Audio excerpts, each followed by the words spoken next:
Hi, welcome to Promo Insiders, an ASI Media podcast covering the topics that matter most to the promotional products industry. I'm Executive Editor Sarah Lavandusky, and today I'm joined by Lisa Smith, founder and owner of the all-female distributorship Republic Promos in Austin, Texas, and Counselor's 2022 Distributor Entrepreneur of the Year. Congratulations, Lisa, and thanks for joining us today. We appreciate it. Thank you. This is an honor. Yeah, so excited to have you. So I just wanted to start at the top with you. Everybody has a story about how they got into promo. So what's yours? How did you get your start in this industry? Well, mine was over 25 years ago. I was a single mom. I was going through a divorce, and basically a lady at my church told me about this job that was a temp, working in a warehouse. And so I took that job, and that's how I got my start. It was called Gear for Sports, and it was tandem marketing.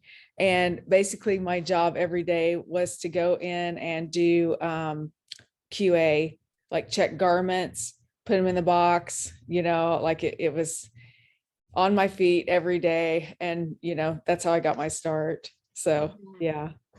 Yeah, that's interesting. It's funny. So many times people say it was just a job they took, and now over 20 years later, they're still here. Yeah. They can't get out, can't let go. Yeah. So, and then you told us that you had partnered with two colleagues to found your company, Republic Promos, in 2013. What was your purpose and your mission in establishing your own distributorship at the time? Well, and I'll back up here. Like when I first got my job as a temp, when I just remember I had to be away from my kids, and I just remember thinking, well, I would just like ask God, why am I here? And but I feel that it was His plan for me to go through that. It's not, as a mom, it's not easy to be away from your kids. And so fast forward to whenever we started.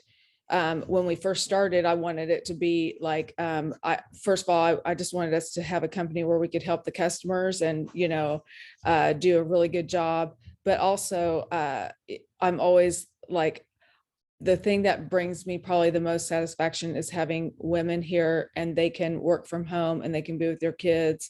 And it's kind of like come full circle, where like, if I would have had this job I would have loved it, So it's been a blessing how it's all come about. So, yeah. That's wonderful. So now, not long after you first started your company, you were already making these high growth company lists in Austin, amongst Austin companies, Texas companies. Can you tell us about the recognition you received and what led to that significant growth in the first 2 or 3 years of being in business? Well, so when we started it, we were actually, so I was with Bell's. They're I think they're just a subsidiary now, but and I learned, all the ins and outs. I was there for like 8 years, and that was good training. And one of my mentors, Bill McCluggage, he was like the best to learn from. But anyway, but after that, me and two other women, we went to a print shop, and basically we set up the ASI for them, and it did not work out. Like, they just didn't understand the ASI, like events, we're different than a print. We're more event space. So whenever all of that wasn't working out, that's when we said, let's go ahead and start our own. And we still sold print for them after. So it was, it wasn't a total break, but and then whenever we started our own, I thought like 50% would come with us, but everybody came with us.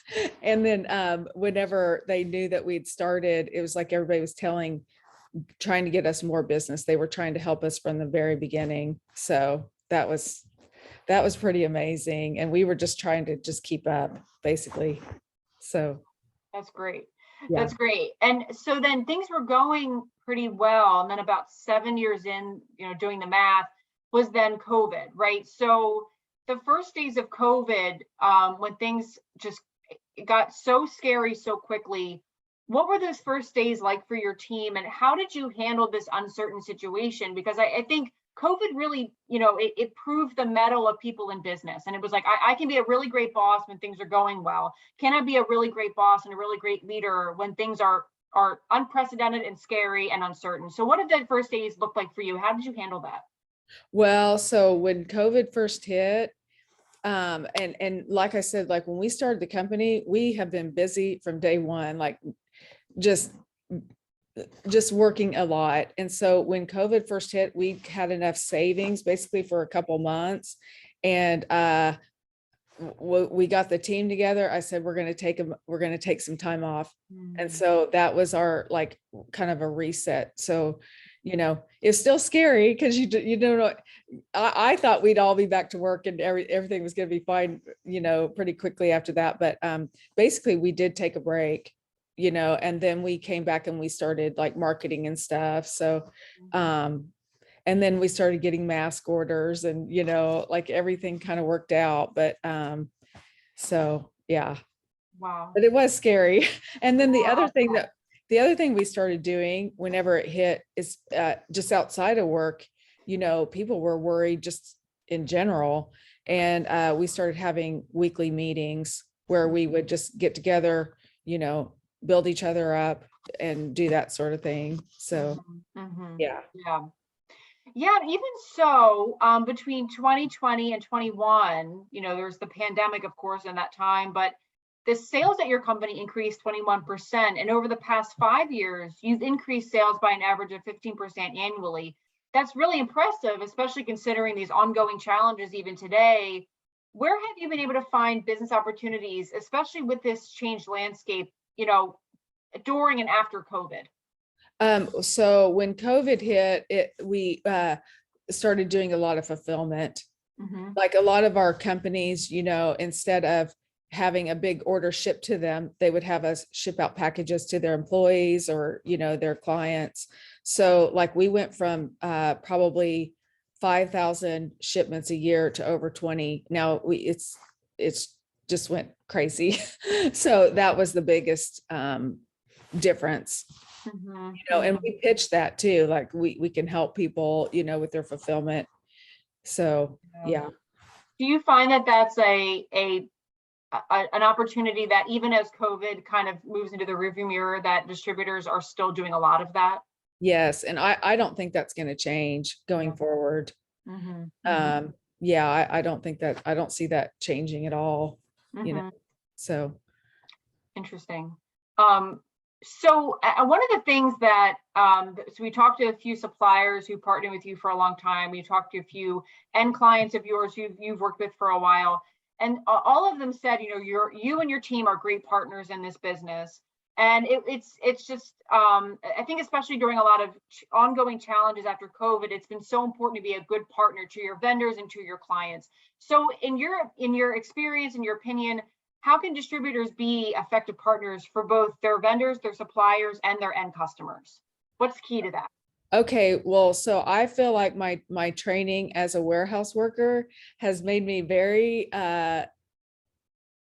just have compassion on the suppliers, because it's not an easy job. And so we all kind of keep that in the back of our minds, like, you're working with people that are, it may be 100 degrees in the warehouse and they're trying to get your stuff out, so just always have grace for your client, for the factories. And then for the clients, our biggest thing is we just want to be, but our first thing is we just want to help. It's not about trying to make the most money. It's just how do we help our clients? And I feel like if you keep that as your number one, that everything else will fall into place. And people know if you're trying to help them, or if you're, they know pretty quick. So, yeah. Great. Well said. Well, thank you so much, Lisa. I really appreciate your time today. Congratulations again. And for more coverage of our 2022 awards winners, please head to asicentral.com/news. Thanks for listening. Have a great day. Thanks.